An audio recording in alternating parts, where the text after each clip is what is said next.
They laughed at her, not because she was cruel, not because she was wicked, but because she was poor, quiet, and unseen. In a village where your worth was decided before you spoke, she dared to love a man they believed she did not deserve. This is not just a love story. It is a story about humiliation, endurance, silent strength, and a transformation so powerful it turned laughter into silence. Watch till the end, because the ending will change how you see struggle forever. Welcome to African Folktales by Timo. In the southeastern region of Nigeria, where red earth stained bare feet and the sound of gossip traveled faster than the evening breeze, there lay a village called Umudike. To outsiders, it was just another rural settlement, quiet, traditional, unchanging. But to the people who lived there, Umudike was a judge, a jury, and sometimes an executioner. In Umudike, your worth was decided early. By the family you came from, by the clothes you wore, by how loudly your presence announced itself. And if you had nothing, no name, no money, no protection, the village made sure you never forgot it.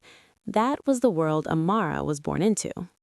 Amara's earliest memories were soft and warm, her mother's voice humming low songs in the evening, her father lifting her onto his shoulders as they walked back from the farm.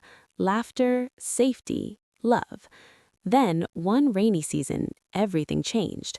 A strange sickness swept through Umudike. People whispered about curses, about bad water, about the anger of the gods.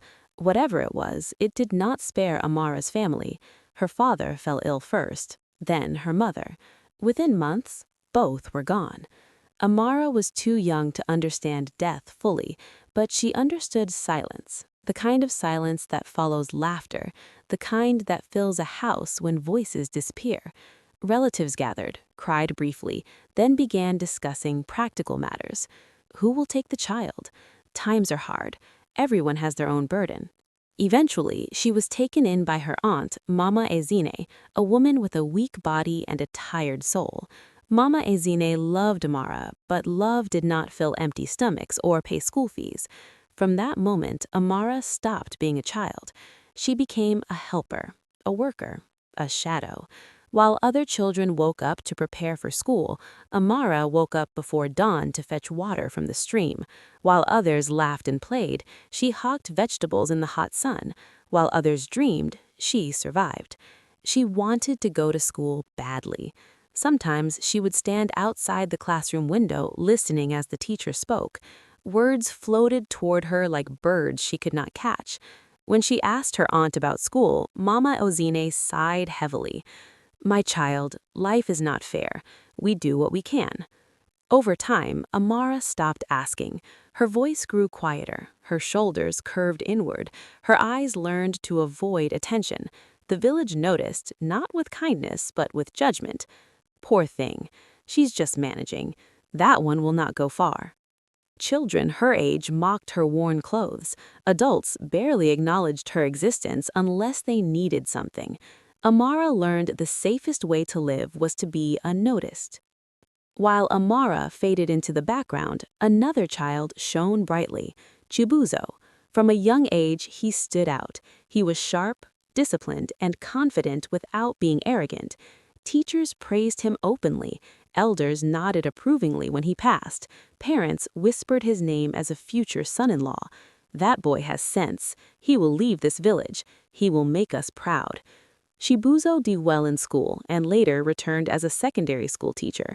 His job might not have made him rich, but it gave him respect, and in Umudike, respect was everything. With respect came expectations. Everyone assumed Chibuzo would marry a woman who matched his status, someone educated, someone fashionable, someone admired. No one imagined he would even notice Amara. Chibuzo first noticed Amara in the market. She was arranging vegetables quietly, her movements careful, her expression calm but distant. A woman nearby shouted at her over a small mistake, and Amara apologized softly, even though she wasn't at fault. Something about that struck him. Not weakness, restraint.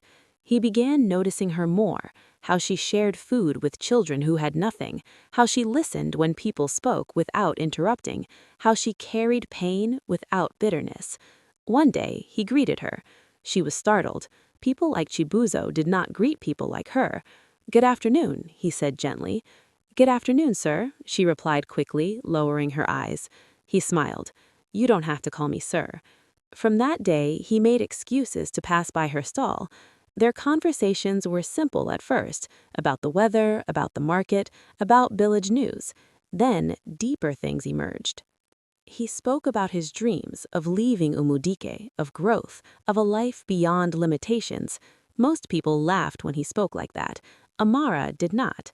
She listened, and when she spoke, her words were few, but thoughtful. For the first time in his life, Chibuzo felt truly heard. Their friendship deepened quietly. No public displays, no announcements, just moments. Under mango trees, by the roadside, during long walks home, Chibuzo saw Amara's intelligence hidden under years of survival. He saw her strength forged by loss. He saw her dignity. And slowly, without fireworks or drama, he fell in love. When he told her, Amara panicked. "People will laugh at you," she said, fear shaking her voice. "They already laugh," he replied calmly. "Let them." She tried to push him away. "I don't have anything," she said. "No education, no money, no pride." Chibuzo shook his head. "You have character," he said. "That is rare." But Amara knew what loving him would cost. The village would not forgive her for being chosen. Secrets do not last in Umudike. Someone saw them talking too often, someone whispered, someone exaggerated. Soon, the rumor spread like wildfire. Chibuzo wants to marry Amara. At first, people laughed.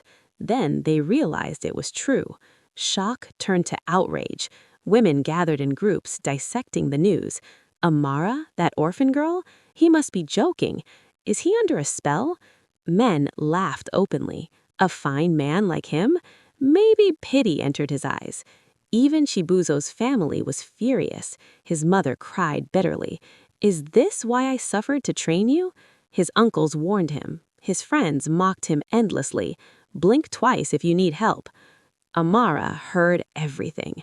Every laugh, every insult, every whisper. She cried at night and begged Chibuzo to reconsider. "I don't want to ruin your life," she said. "You won't," he replied. "You will walk with me." When the engagement was announced, Umudike buzzed, not with joy, but with anticipation. People wanted to see the mistake. Amara sat quietly during the ceremony, her hands trembling. She could feel eyes on her, measuring, judging, mocking. Women whispered openly, "She's not even fine. She doesn't fit him. This will end badly." Chibuzo held her hand firmly. His grip said what his words didn't. "I choose you." But the tension was thick, and deep inside Amara's heart, fear grew. As the engagement ended and guests began to leave, Amara overheard two women speaking behind her.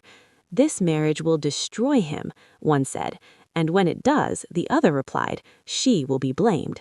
Amara's chest tightened. That night, alone in the dark, she asked herself a question that would change everything. Was love enough to survive a village that wanted her to fail? What happens when love is not enough, when the people who laughed the loudest begin to shape your destiny, and when endurance becomes the only choice left? If you believe strength is sometimes silent, comment, continue, and don't forget to like and subscribe, because the next part reveals a turning point you won't forget. Thanks for watching. See you in part 2 of the story.